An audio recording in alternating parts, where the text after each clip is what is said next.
네, 남북을 향한 예수님의 특별한 소리에 함께 귀 기울이는 시간 통일북소리 김경란입니다. 자, 오늘은요 정말 가슴 뛰는 분들이에요. 반갑고 특별한 분들이 이 자리에 나와주셨어요. 이분들이 오늘 정말 이 통일의 목소리에 네. 게스트로 진짜 하나님이 보내신 오. 분일까요? 하나님이 보낸 사람 완전 정답이네요. 아, 그래요? 영화 신이 보낸 사람의 김진무 감독님 그리고 최선자 배우님 잘해주셨습니다. 어서 오세요. 반갑습니다. 안녕하세요. 야, 정말 이분들이 나오신다고 하니까 저희 원래 오지연 씨랑 김현희 씨 함께 하는데 이분이 함께 하고 싶다고 또 나와주셨어요. 주찬양 씨. 네. 예. 그래요. 반갑습니다. 자, 일단 두 분께 여쭤볼게요. 요즘에 많이 바쁘시죠? 어떻게 지내고 계세요? 저희 영화가 그 북한 인권 문제와 이제 지하교회의 실상에 대해서 다루고 있다 보니까 좀 많은 분들이 좀 관심을 많이 가져주시는 것 같아요. 그리고 질문도 많으시고요. 그래서 가능하면 관객분들과 좀 많이 만날 수 있는 기회들을 최대한 많이 마련하고자 노력 중입니다. 네. 그리고 우리 최선자 선생님 예, 어떻게 지내세요? 저는 네. 이 작품 때문에 지금 제가 이북에서 살고 있는 것 같은 생각이 들어요. 아, 이북 공부를 많이 한다. 같은 동족인데 이렇게 몰랐구나. 아주 새로운 삶을 살고 있는 것 같은 그런 시간이라고 표현할까? 그렇습니다. 그리고 이북에 살고 있는 착각이 드신다고 그러는데요. 지금 저기 사실 오늘 두 분 오신다고 특별히 예. 나오고 싶다고 한 주찬양 자매가 탈북 학생이에요. 예. 예. 영화 보셨죠? 네, 저 어떻게 봤어요. 보셨어요? 감독님 막 직접 뵈시니까 저 시사회 때 갔었거든요. 근데 네. 이렇게 조금 멀리서 봐서 되게 나이 많으신 줄 알았어요. 근데 딱 가까이서 보고 이렇게 젊으신 분도 감독하시는구나. 그리고 되게 저도 제가 북한에서 봤지만 많이 눈물 흘리며 봤고요. 성경 구절 암송하는데 그 여자분이 주인공분이 내게 여호와는 나의 목자이시니 나의 부족함이 없도다 막 피 흘리며 쓰러지며 막 이런 거 할 때 너무 많이 같이 울었어요. 그러고 되게 오늘 진짜 질문 많이 하겠습니다. 좋은 질문만 아니고. 아니, 첫인상이 군복을 입고 오셔서 너무 무서운 거예요. 선좀 말 걸기가 조금 어려운데요. 머리도 이렇게 예. 아니, 그런데 이렇게 계속 보고 있으면 눈웃음이요. 네. 아우 정말 굉장히 매력적이시고. 그래요. 오늘 정말 기대가 됩니다. 신이 보낸 사람 지난 2월 13일에 개봉을 했죠. 네. 그런데 놀라운 게 40만을 우와. 돌파했어요. 예. 지금 어떠세요? 네, 예상치 못했던 수치예요. 처음에는 개봉마저도 굉장히 좀 힘들 것이다라고 많은 분들이 예상을 하셨었는데 지금 북한인권법 관련해서도 그렇고 지금 사회적으로 이슈가 되고 있는 상황이잖아요. 그런 어떤 시대적인 흐름에 딱 맞춰서 개봉한 것은 아니었거든요. 의도된 게 아니라 어떻게 하나님의 시간이 그렇게 허락한 것이 아닌가라는 생각이 들고요. 그리고 생각보다 좀 많은 관객분들이 관심을 많이 가져주시면 진심으로 좀 감사드린다는 말씀 드리고 싶습니다. 네. 저는 최선자 배우님을 몰랐었어요. 그래서 딱 나오실 때 너무나도 그게 북한에 있는 그런 할머님처럼 이렇게 표현이 잘 되니까 어디서 그 탈북하신 분을 이렇게 생각했을 정도로 최고의 극찬인데요? 정말 예. 아니 탈북민이 탈북민인 줄 알았어요. 그리고 극찬 중에 극찬이네 극찬이죠, 진짜. 진짜. 그 역할을 얼마나 충실하게 하셨으면요. 죄송할 정도로 전 사실 그랬어요. 감사합니다. 이거는 다 우리 감독님이 내가 잘못되면 다시 촬영할 수 있도록 기회를 주고 또 하면 또 내가 생각하기엔 이렇다고 다시 가르쳐주면 또 거기에 이렇게 부응하고 하면서 내가 이북을 많이 하는 줄 알았거든요, 그동안. 내가 누누이 얘기하지만 너는 김일성 부인 역할도 했어요. 그 드라마에서. 그런데 내가 너무 이북을 모르고 있는 거에 대한 그 자책감, 너무 정말 부끄러움. 네. 제일 부끄러웠던 건 기도하는 신이었었어요. 내가 기도하기는 뭘 얼마나 하고 살았다고 기도로 이걸 가지고 그 모든 걸 막 다 표현해야 되고 나 기도한다는 게 너무 부끄럽고 이게 찍어져서 많은 사람들이 감동까지 전해져야 된다는 부담감 때문에 얼마나 벌벌 떨고 했는지 말을 못하는데 감독님이 제일 좋은 걸로 잘 뽑아내 주셔서 감사합니다. 근데 선생님께서 네. 워낙에 저희 홍보할 때도 그렇고 정말 굉장히 힘드실 텐데 지방 무대 인사까지 다 참석을 하시고 실제로 거기 가서도 그 근방에 있는 교회 목사님들 그냥 다이렉트로 찾아가서 문 두들기고 영화 꼭 보셔야 된다. 손잡고서 말씀하시고 정말 저희 영화의 일당백이세요. 그래서 저희 뭐 스태프진들뿐만이 아니라 영화사 대표님까지도 모두가 정말 선생님께는 진심으로 감사드린다는 말씀 많이 드리죠. 정말 이렇게 겸손한 마음으로 임하셨기 때문에 또 저희에게 많은 감동을 주는 역할을 또 잘 해주셨고 또 이 신이 보낸 사람이 많은 사람들의 마음속에 또 많은 도전과 감동을 주지 않았나 싶은데요. 아마 보신 분들은 그 순간의 감동을 지금 기억하실 거고 보지 않으신 분들은 어떤 영화일까 굉장히 궁금해진다라는 마음 드실 것 같아서요. 저희가 그 신이 보낸 사람 하이라이트를 준비를 했습니다. 함께 보고 계속 이야기 나눠보도록 하겠습니다. 세계 유일, 인간이 신이 되어버린 북한. 1907년 동방의 예루살렘이라 불리웠던 평양 대부흥의 흔적은 사라지고 종교는 아편이라는 공산주의 교리에 교회는 폐쇄되고 기독교 박해가 가장 심한 나라로 신앙인이 발견되면 즉결 처형이나 정치범 수용소에서 고된 탄압과 학대 속에서 살아가야 한다. 그러나 목숨을 걸고 신앙을 지켜내는 지하교인. 북한의 참혹한 지하교회의 실태를 영화 신이 보낸 사람이 고스란히 담아냈다. 탈북자들의 생생한 증언을 통해 자유를 찾아 남한으로 탈북하려는 영혼들의 절박한 외침을 용기 있게 만든 작품. 영화 신이 보낸 사람의 김진무 감독, 최선자 배우와 함께합니다. 네, 하이라이트 부분 함께 저희가 만나봤는데요. 사실 저는 그 영화관에서 그 영화를 보면서 제일 좀 충격적이었던 게 처음부터 저희가 진짜 그렇게 강렬하게 실상이 저희에게 그냥 이렇게 다가올 줄은 사실 예측을 못한 채로 봤어요. 그래서 처음에 그 시간 동안 어떻게 해야 할 바를 모르겠다는 당혹감이 막 밀려들 정도였는데 사실 그렇게 정말 철저하게 북한의 그 있는 그대로의 실상을 굉장히 리얼하게 담으려고 하신 그 마음이 느껴졌거든요. 네네네. 예, 그렇게 하신 이유랄까요? 어떤 마음이셨어요?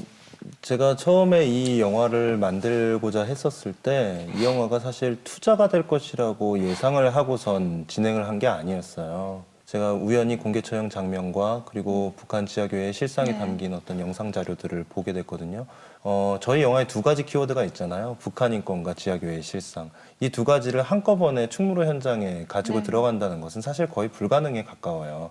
그런데 이제 시나리오만 일단 써봐야 되겠다라는 마음가짐으로 많은 탈북자분들 그리고 뭐 새터민 단체들 북한 인권 운동 전문가들 이런 분들을 계속적으로 인터뷰를 해서 시나리오를 만들게 된 것이었거든요.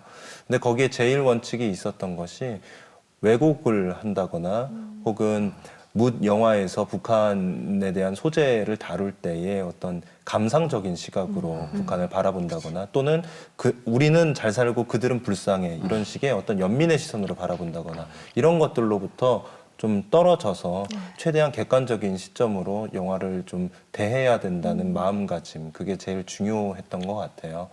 그래서 아무래도 리얼하게 좀 관객들에게 보일 수 있는 것이 그런 저희가 가졌던 그런 제일 원칙 때문이 아니었나 싶습니다.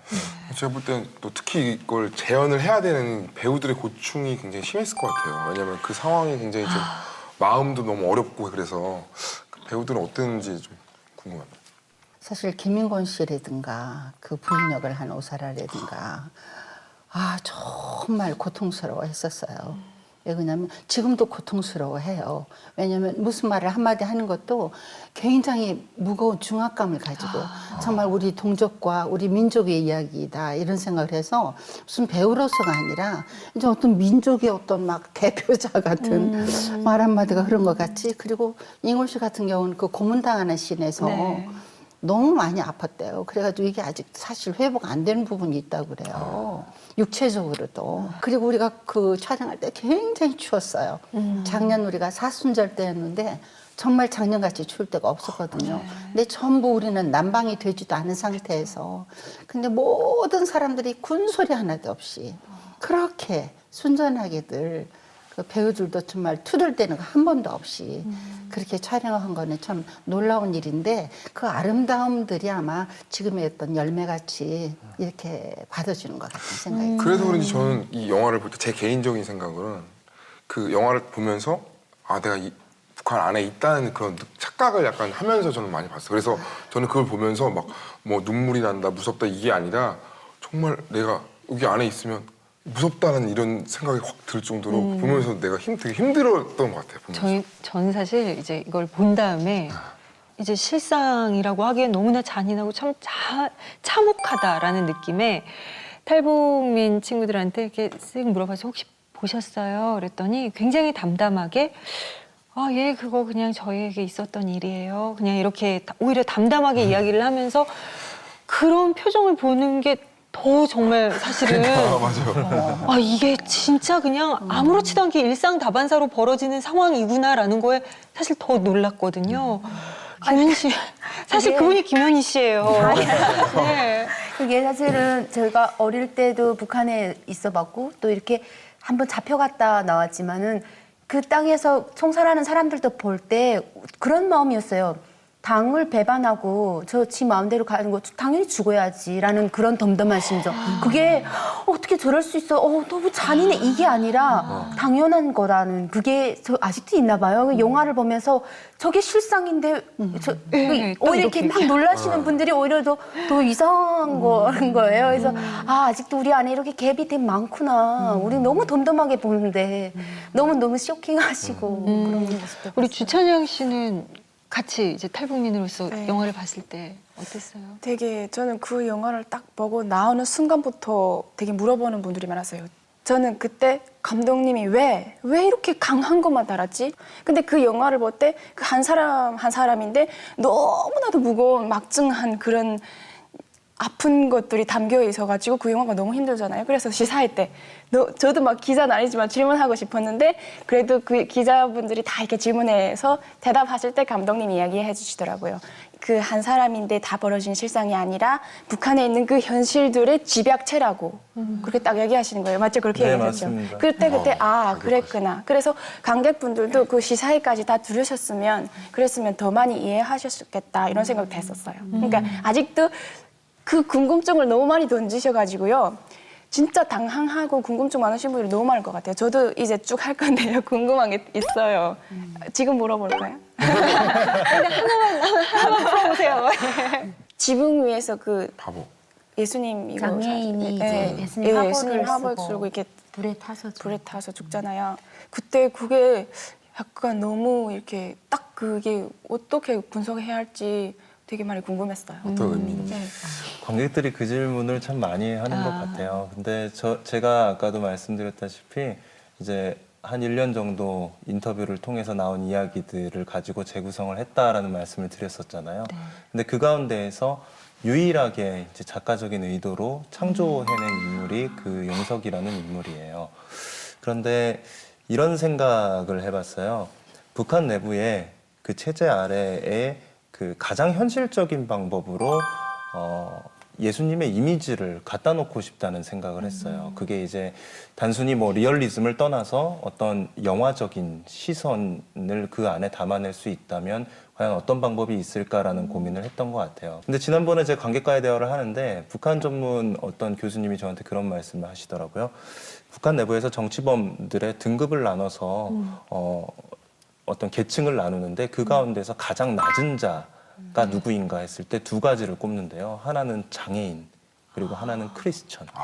둘 다. 예, 근데 이제 그 용석이라는 캐릭터가 장애인이면서 지하교인의 멤버잖아요. 그러니까 즉 예수님이 이 땅에 인간의 모습을 하고 오셨을 때 말구유에서 태어나셔서 정말 가장 낮은 자의 모습으로 오셨다라는 어떤 그 낮은 자라는 것에 방점을 찍었던 것 같아요. 그러면은 지하교인 커뮤니티 중에 가장 낮은 자가 과연 누구인가? 저는 용석이라는 생각을 했었고요. 그가 저지르는 어떤 그런 기행 어린 행동들, 어디로 튈지 모르는 그런 어떤 행동들, 그런 캐릭터가 자연스럽게 그런 식의 어떤 화두를 던질 수 있는 이미지로서 표현됐을 때 좀 관객들이 그거를 굉장히 임팩트 있게 받아들일 수 있겠다라는 생각을 했었던 것 같아요. 그래서 그런 식의 어떤 영화적인 이미지로 해석을 했고요. 근데 이제 그거는 이제 어느 정도는 영화로 봐주셨으면 좋겠는 바람이 있어요. 왜냐하면은 인상파 화가들의 그림을 보면은 그 그림을 저 그림의 색채가 어떻고 하나하나 분석해내는 것이 아니라 그저 그 이미지가 주는 어떤 강렬함을 이렇게 육감적으로 느끼는 그렇죠. 것들이 있잖아요. 때때로 영화에서도 그 캐릭터가 가지는 어떤 강렬함을 그냥 받아들이기를 바라는 면이 있어요. 그래서 그런 식으로 저는 생각해 주셨으면 좋겠는데. 근데 그 영화 네. 자체가 너무 이제 현실적인 부분을 많이 네, 다루다 맞습니다. 보니까 네. 그것도 같이 이건 무슨 진짜? 현실일까? 왜 이렇게 라고 생각을 하게 되는 거 같아요. 네. 그러니까 너무 현실적, 다 현실적인데 갑자기 그런 게 나오니까 이건 또 무슨 현실을 얘기하는 거지라고 생각을 하게 된 것 같아요. 그래요. 이렇게 뭐 정말 인상적이었던 장면에 대해서 이야기를 하셨으니까 감독님께 직접 여쭤보고 싶은 게요.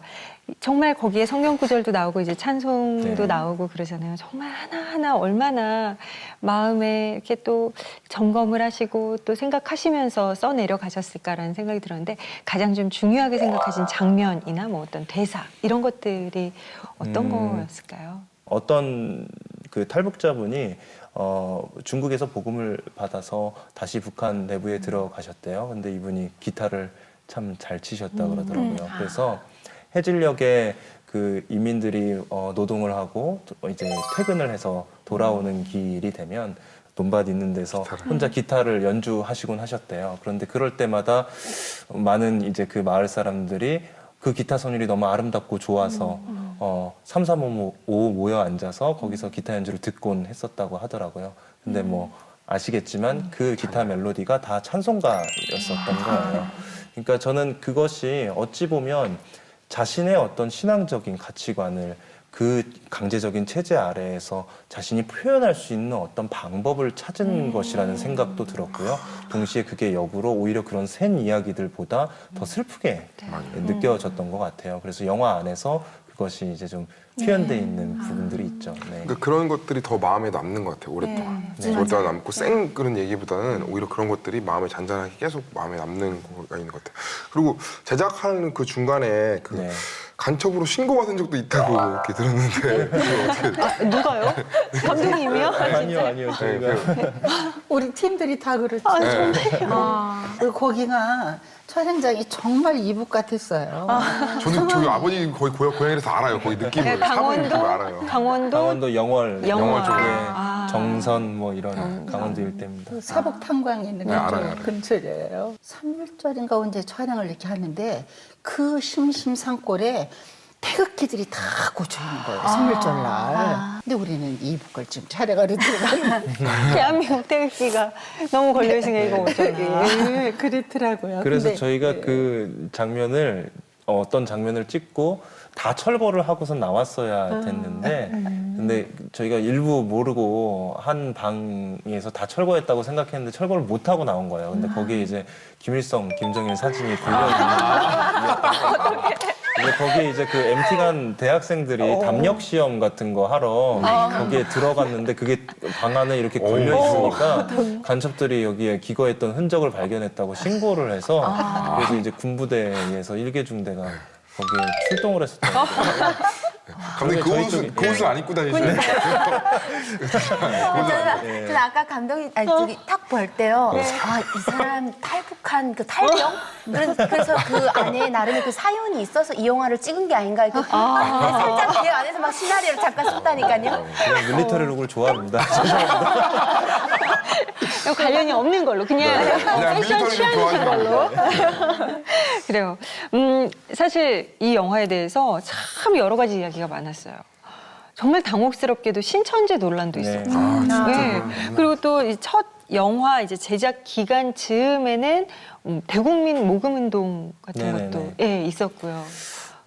처음부터 참 악성 루머에 많이 시달렸던 것 같아요. 그래서 제가 좀 강도 높게 이야기를 트위터나 이런 걸 그렇죠. 통해서 하기도 했었고요. 네. 지금 뭐 어쨌든 한국교계에 대한 비판적인 어떤 시선들 이런 것 때문에 기독교 영화라는 것에 대한 어떤 편파적인 어떤 그 댓글들 이런 것도 영화도 보지도 않고 그런 것도 있었고요. 그리고 아무래도 북한 인권 문제를 다루고 있다 보니까 정치적인 어떤 편향된 시선으로서 바라보시는 분들도 있었고요. 그런 모든 것들을 좀 극복하기가 쉽지는 않았었어요. 그런데 어쨌든 아까 말씀드렸던 어떤 저희가 균형을 유지하고자 했던 원칙이 네. 분명히 있었고요.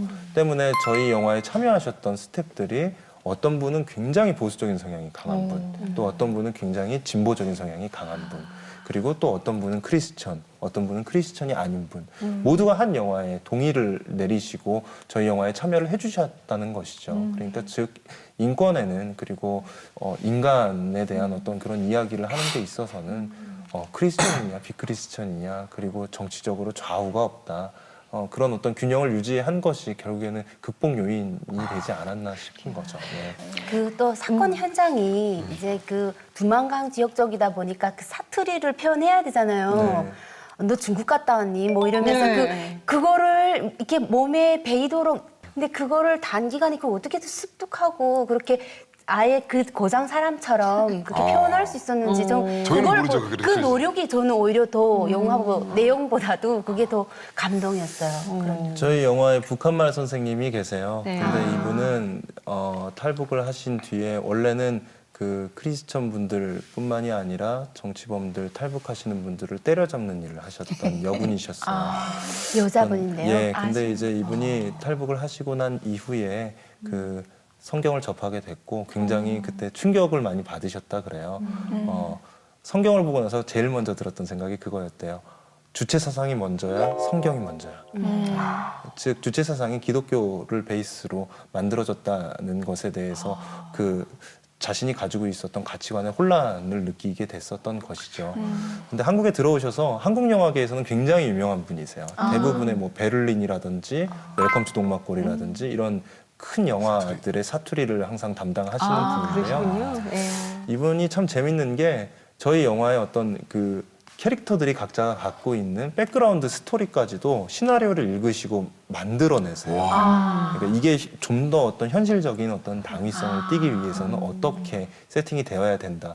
그러니까 그런 거에 대한 이해를 아무래도 배우분들에게 많이 이렇게 하시면서 말을 가르치시기 때문에 좀 더 그렇게 현실적으로 받아들일 수 있었던 것이 아닌가. 그러니까 너에게는 이런 백그라운드가 있기 때문에 이렇게 말투를 하는 것이 맞다. 네, 맞습니다. 네. 저도 북한말 선생님 해봤어요. 상업 영화 찍는 데서 했는데 네. 그 감독님이 시나리오 딱 쓰셨는데 정말 말도 안 되게 북한에서 이런 말 안 쓰는데 막 있잖아요. 제가 보고서 오히려 막 계속 기득기득 웃으면서 그러면서 계속 수정하게 되는 거예요. 네, 북한식으로. 네, 네. 그리고 수정하고 또 수정하고 또 수정하고 해서 나중에 이게 딱 그 네, 네, 대본이 네. 나오더라고요. 그러니까 아마 그분도 북한에서 오셨으니까 그 감독님의 의도를 좀 북한식으로 더 살아있게 표현을 맞습니다. 쓸 수 있는 아우, 거죠. 굉장히 네. 큰 도움이 됐겠네요. 그래, 영화를 그랬을 통해서. 것. 저 질문 하나 드릴게요. 그 솔직히 그거를 볼 때 제목하고 그 내용을 볼 때 저는 약간 제목을 딱 들을 때 희망적인 그런 생각이 들었어요. 왜냐면요, 저희가 막 간절히 바라는 게 있어요. 저희가 그냥 바라는 게 있어요. 도와주세요가 아니에요. 지금 우리 북한 그 현실상은 관심을 가지고 함께 해야 하는 우리 모두의 과제지 도와줘야 할, 동정해야 할 문제가 아니잖아요. 그래서 저는 신이 보낸 사람 할 때 북한 사역에 동참할 수 있는 이런 희망을 제시해 주지 않을까. 그 영화가 너무 좀 솔직히 말해 세다고 표현하잖아요. 너무 센 거예요. 그리고 주인공 자체도 막 마약을 계속 복약하다 보니까 물론 그거는 현실이지만 약간 희망적인 부분도 좀 있었으면 좋지 않았을까. 왜 감독님이 이렇게 이런 어두움만 달아주셨지? 이거를 물어보고 싶었어요. 그래요. 그리고 한번 질문을 해보죠. 그러니까 이 작품을 통해서 감독님께서 정말 전달하고자 하시는 메시지가 네, 뭐였을까? 그러니까 제목하고 신이 보낸 네, 사람. 그렇죠. 네. 질문이 굉장히 세네요. 영화가 쓰잖아요. 저희 영화를 그 반기독교 영화로 보시는 분들도 있어요. 기독교인들이요? 그렇죠. 오히려 영화 안에서 과연 희망이 있는가? 오히려 기독교인들이 여기서 처참하게 죽어나가는 모습을 통해서 정말 신앙이 아무런 힘을 발휘하지 못하는 듯한 느낌으로 받아들이시는 분들도 맞아, 있어요. 있어요. 그래서 예. 이렇다면 누가 기독교 믿겠어요? 예, 그런 어린애들 저는 분들도 물어보더라고요. 있죠. 그런데 이런 게 있는 것 같아요. 혹시 미국에서 한 목사님이 자신의 성도들을 데리고 만들었던 영화 믿음의 승부라는 영화가 있거든요. 근데 그 영화를 보셨는지 모르겠는데 굉장히 뭐 쉬운 얘기예요. 근데 이 영화가 미국에서 굉장히 크게 흥행을 했었대요. 그러니까 제작비 대비 한 100배 정도의 수익을 벌어줬다고 하더라고요. 근데 제가 이 영화를 봤는데 미국의 어떤 성공주의 신학, 번영주의 신학이거든요. 즉 하나님 믿으면 돈 많이 벌고 하나님 믿으면 명예도 얻을 수 있고 하나님 믿으면 정말 권력도 얻을 수 있고 이런 식의 어떤 기복 신앙들, 이것이 지금 남한에 있는 우리 한국교계에도 굉장히 많이 들어와 있어요. 근데 실상 그렇지 않잖아요. 하나님 믿을 때 더 고난의 길을 겪게 되고 그리고 우리 스스로도 어쩔 수 없이 신앙적인 딜레마를 많이 겪게 되는 순간들을 목도하게 되죠. 그렇기 때문에 어쩌면 믿음의 승부 같은 영화를 기대하셨던 분들에게는 저희 영화는 굉장히 어떤 처절한 실패를 맛보는 영화인 것처럼 보여질 수도 있어요. 왜냐하면 그 바로 정반대 지점에서부터 시작하는 영화이기 때문에. 그런데 탈북에 성공을 한들 남한에 들어와서 정말 희망적으로 잘 살고 있는 모습을 영화 안에서 표현했다고 한들 저는 오히려 그렇게 성공한 자들의 모습보다 그 가운데에서 정말 빛도 없이 죽어갈 수밖에 없었던 그들에 대한 시선이 더욱더 중요하다고 봤어요. 그리고 동시에 이 영화에서 그 어떤 것도 왜곡하고 싶지 않았고 어쩌면 주인공 주철호가 이제 그 마약도 하고 네. 마약쟁이였던 데다가 그렇게 출발을 하잖아요. 자기 스스로 자기 의에 의해서 사람들을 구원하겠다. 하나님과 대적하는 관계에서. 그렇게 출발을 해서 마지막에 처형을 당하는 장면에서 이제 하나님의 어떤 메시지를 받고선 결국에 이렇게 죽게 되는데, 그래서 어떻게 저렇게 사도로서의 모습을 보여야 되는 사람이 저런 식으로 인간적인 결함이 많게끔 표현을 했는가에 대한 질문들도 많이 하세요. 근데 저는 이렇게 생각해요. 기독교의 가장 베이스에 있는 것이 무엇입니까? 자기 부인이거든요. 내려놓음과 자기 부인. 즉 나의 어떤 썩은 자아를 내려놓고 내 안에 예수님을 영접함으로써 말씀대로의 삶을 사는 것이잖아요. 결국에 이 영화는 썩은 자아를 가지고 있었던 트라우마 안에서 어쩔 수 없이 인간적인 그 딜레마를 겪었던 주인공 주철호가 여러 가지 과정들을 통해서 자기 부인을 해나가는 과정을 그리고 있는 성장 영화라고 이야기할 수도 있을 것 같아요.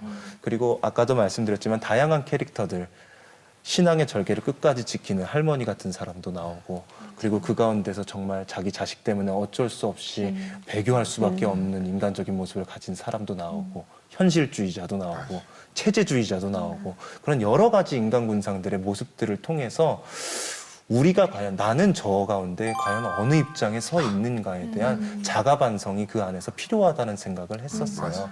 때문에 그 가장 제가 원했던 의미는 이 영화를 보는 관객 여러분들께서 결국에는 하나님이 보낸 사람이, 저들을 향한 어떤 그런 마음을 품는, 중보의 마음을 품는 하나님이 보낸 사람이 되었으면 좋겠다라는 어떤 바람이 담긴. 만약 감독님이 그런 의도였다면 네. 저는 맞는 것 같은 게, 저는 그 진짜 창피하지만 저랬을 거야 라고 생각하면서 그 사람이 막 나쁘게 보이는 게 아니라 저게 맞지 이라는 생각이 너무 많이 들었어요. 그게 너무 많이 공감이 감정이 많이 이입이 되고.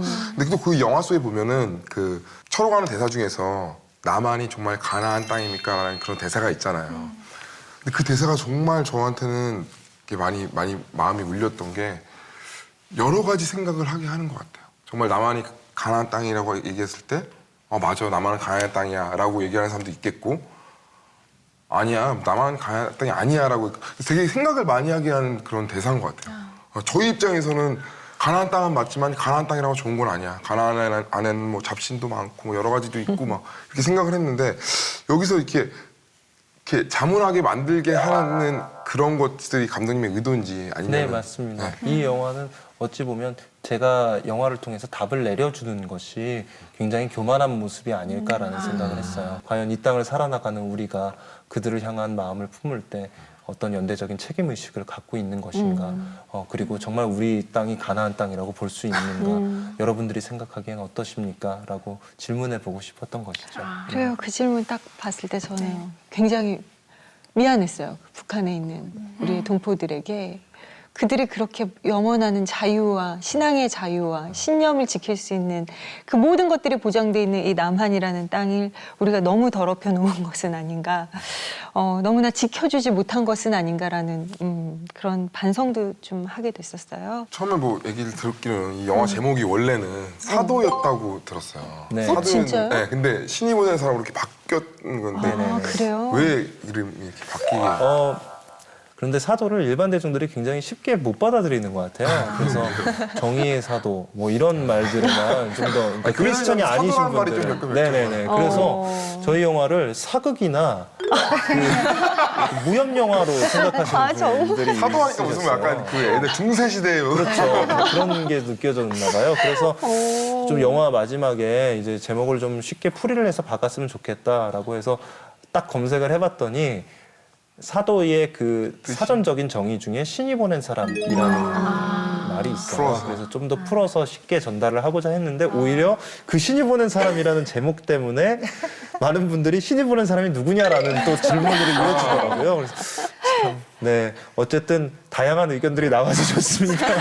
누구라고 정한 건 아닌 네, 거죠? 뭐 의도했던 네, 거가 아니었던 부분들도 많이 집어넣어서 원래 이게 의도하지 않는 거에서 질문이 막 나오니까 더 당황스러운 것도 있으시죠? 네, 그런 면도 있습니다. 혹시 잘 모르시죠, 감독님도? 네, 아니 선생님. 신이 보낸 사람이 그 이단에서 이만희 이 꼴을 해놔. 우리는 너무 놀랬잖아요. 이게 무슨 소리지?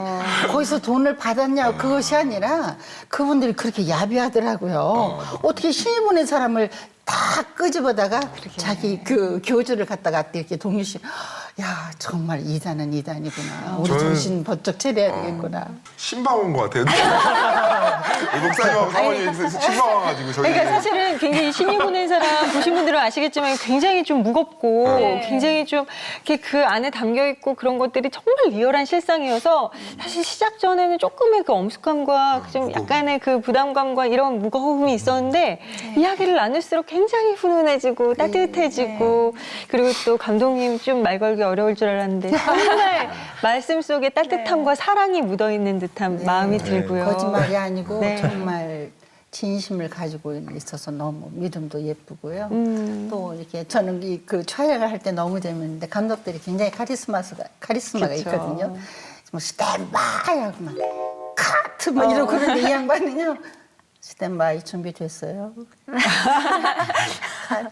그냥 조그맣게 그냥. 아니 그러니까 모든 사람들이 이분의 그 성향으로 배우니 스텝도 다 그렇게 그 모양으로 움직이고. 이렇게 하는다. 이렇게 넘어갔어요. 스탠바이. 저는 아주 그것이 너무너무 인상적이었던 생각이 나요. 네, 근데 또 제가 좀 반전을 드리자면 네. 그 백조가 물 위에 떠 있을 때 항상 바닥에 저도 김진무 안 입으시면 감독님의 괜찮으실 것 같아요. 김진무 감독님의 성향은 가족에게 여쭤보는 걸로 부모님과 또 그걸로 다시 아내와 한 시간 편성해야 될 것 같아요. 아이에게 그래요. 쭉 이야기를 들어봤습니다. 쉽지 않은 정말 결코 쉽지 않은 환경 속에서 그 사명감을 끝까지 놓지 않아서 결국은 그 영화를 스크린에 올렸고요. 40만이라는 관객이 동원이 됐고요. 정말 그 힘을 쭉 이어갈 수 있도록 만든 원동력은 과연 무엇이었을까 궁금해요.